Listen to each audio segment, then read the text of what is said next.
Delhi NCR की भागदौड़ भरी जिंदगी से निकलकर आज हम शुरू करने जा रहे हैं एक ऐसी यात्रा जो सिर्फ पहाड़ों तक नहीं बल्कि आस्था, प्रकृति और आत्मिक शांति तक लेकर जाती है। हमारी मंजिल है मां यमुना का पवित्र धाम यमुनोत्री। आज की इस रोड ट्रिप में हम नोएडा से निकलेंगे। मेरठ, मुजफ्फरनगर, रुड़की, हरिद्वार, देहरादून, विकासनगर, कालसी, नैनबाग, नौगांव व बड़कोट, जानकी चट्टी होते हुए पहुंचेंगे यमुनोत्री धाम। करीब 450 किलोमीटर की यह यात्रा मैदानों से शुरू होकर हिमालय की गोद तक पहुंचेगी, जहां हर मोड़ एक नया नजारा दिखाएगा। यदि आप अपनी गाड़ी से यात्रा का प्लान कर रहे हैं तो इस वीडियो में आपको रास्ते की पूरी जानकारी मिलेगी, जो आपकी यात्रा को सहज बनाने में मददगार होगी। सुबह सुबह नोएडा से निकलना सबसे बेहतर रहता है। ट्रैफिक कम मिलता है और मौसम भी काफी सुहावना रहता है।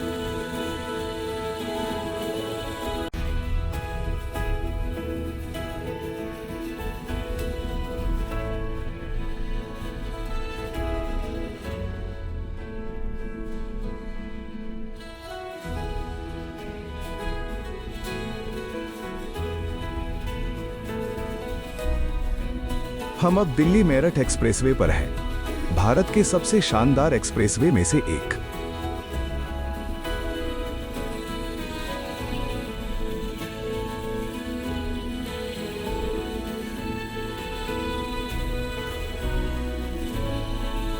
दोनों तरफ ऊंची इमारतें धीरे धीरे पीछे छूट रही हैं और अब शहर की जगह खेतों का नजारा शुरू हो चुका है। रास्ते में गाजियाबाद और मोदी नगर आते हैं।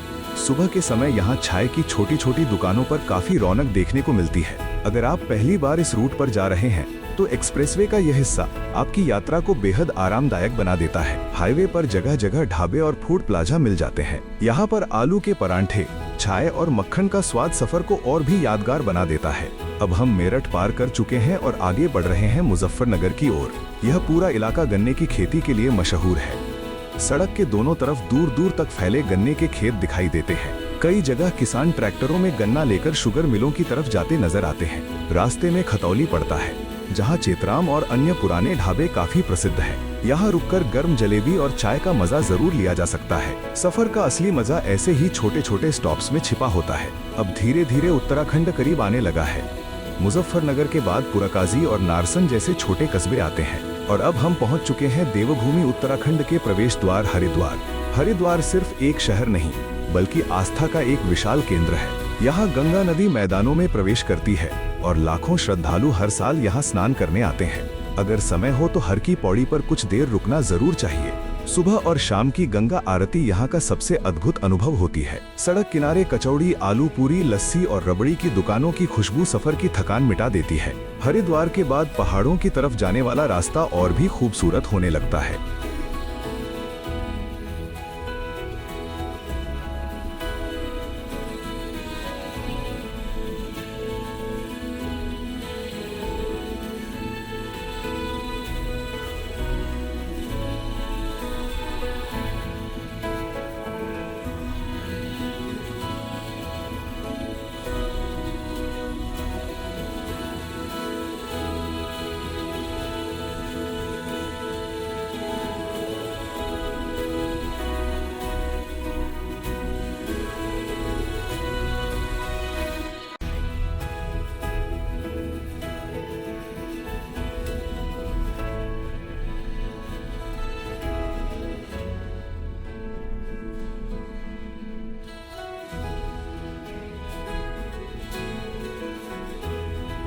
कभी कभी रास्ते में बंदरों के झुंड भी दिखाई दे जाते हैं, इसलिए यहाँ सावधानी से ड्राइव करना जरूरी है।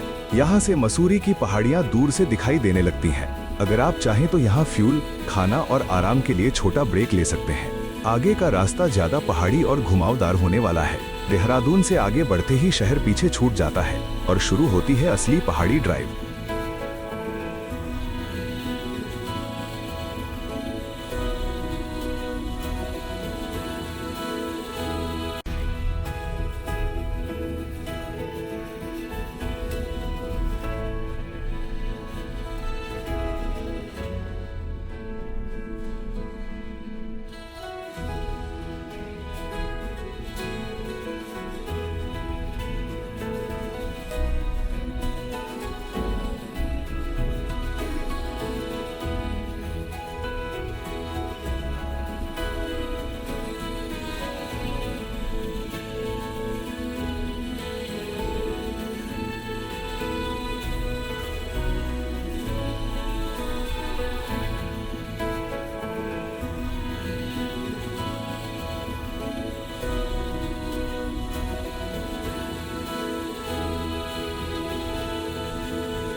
यहाँ से पहाड़ और ज्यादा ऊंचे होने लगते हैं और सड़कें भी संकरी होती जाती हैं। हर मोड़ पर बदलते दृश्य कैमरे में कैद करने लायक होते हैं। कहीं छोटे गांव, कहीं सीढ़ी नुमा खेत और कहीं बादलों से ढके पहाड़। अब हमारा सफर और रोमांचक होता जा रहा है। कालसी से आगे चलते हुए सहिया, नागथात और डामटा जैसे छोटे छोटे गांव आते हैं। इन गांवों में पहाड़ी संस्कृति की असली झलक देखने को मिलती है। लकड़ी और पत्थरों से बने घर, पहाड़ी खेत और दूर दूर तक फैली हरियाली। डामटा के आसपास का इलाका काफी सुंदर है।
आगे बढ़ते हुए यमुना नदी पहली बार हमारे साथ दिखाई देने लगती है। पहाड़ों के बीच बहती यमुना का दृश्य मन को शांति से भर देता है। यहाँ कई लोग नदी किनारे रुककर फोटो और वीडियो बनाते हैं।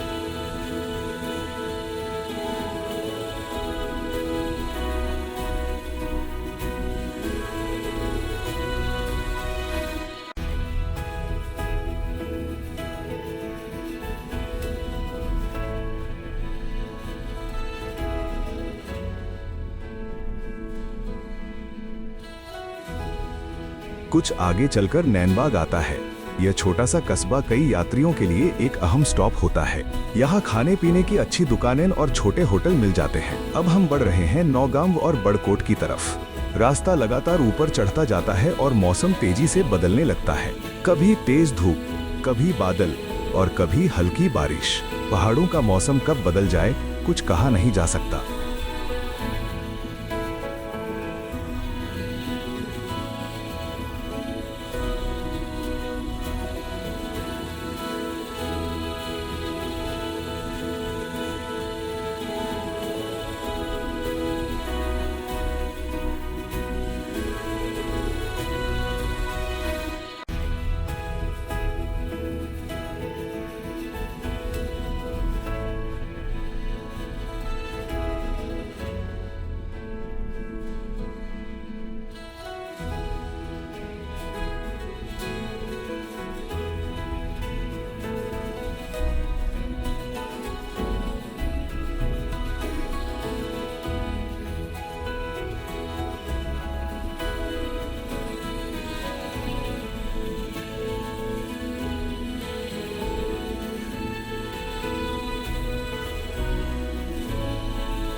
रास्ते में राजगढ़ी और स्यानाचट्टी जैसे छोटे गांव आते हैं। यहाँ स्थानीय लोग यात्रियों का गर्मजोशी से स्वागत करते हैं।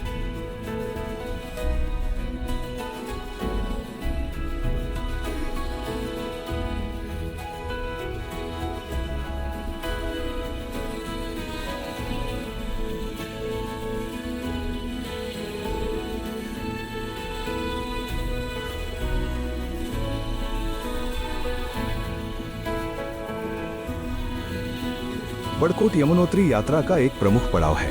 यहाँ कई होटल, गेस्ट हाउस और रेस्टोरेंट मिल जाते हैं। ज्यादातर यात्री यहाँ रात में रुककर अगली सुबह यमुनोत्री के लिए निकलते हैं। रात के समय यहाँ का शांत वातावरण और ठंडी हवा पूरे सफर की थकान मिटा देती है। बड़कोट से आगे का रास्ता और भी ज्यादा खूबसूरत और रोमांच से भरा है।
अब हम हनुमान चट्टी, फूल चट्टी और जानकी चट्टी की ओर बढ़ रहे हैं। सड़कें संकरी हैं, लेकिन हर मोड़ पर दिखने वाला दृश्य दिल जीत लेता है और ठंडी हवा इस सफर को किसी फिल्मी दृश्य जैसा बना देते हैं।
जानकी छट्टी यमुनोत्री ट्रैक का बेस पॉइंट है। यहाँ से आगे करीब 5 से 6 किलोमीटर की पैदल यात्रा शुरू होती है। यहाँ घोड़े, पालकी और पिट्ठू की सुविधा भी मिल जाती है।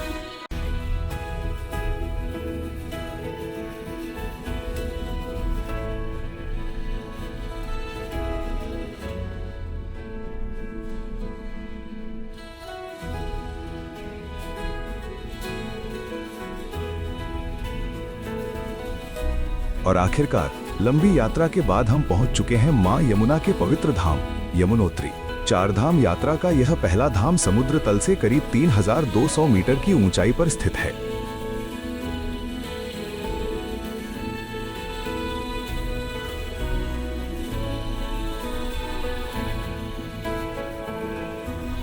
चारों तरफ बर्फ से ढकी चोटियां, पहाड़ों के बीच बहती यमुना और मंदिर की घंटियों की आवाज, यह सब मिलकर एक दिव्य अनुभव बनाते हैं।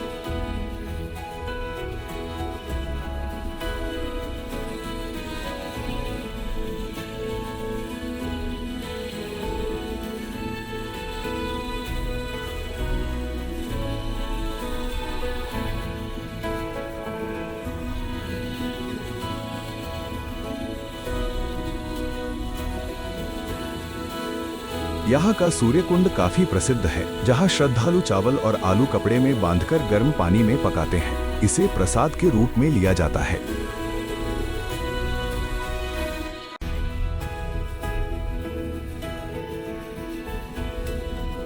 नोएडा से शुरू हुआ यह सफर हमें सिर्फ एक धाम तक नहीं लाया, बल्कि प्रकृति, संस्कृति और आस्था के बेहद करीब ले आया। रास्ते में कई छोटे झरने दिखाई देते हैं, पहाड़ों से गिरता साफ पानी,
यमुनोत्री की यह यात्रा जिंदगी भर याद रहने वाला अनुभव बन जाती है। अगर आपको यह यात्रा पसंद आई हो तो वीडियो को लाइक करें, चैनल को सब्सक्राइब करें और कमेंट में जरूर बताएं कि आप अगली यात्रा किस धाम की देखना चाहेंगे। मिलते हैं अगली यात्रा में, तब तक के लिए जय मां यमुना।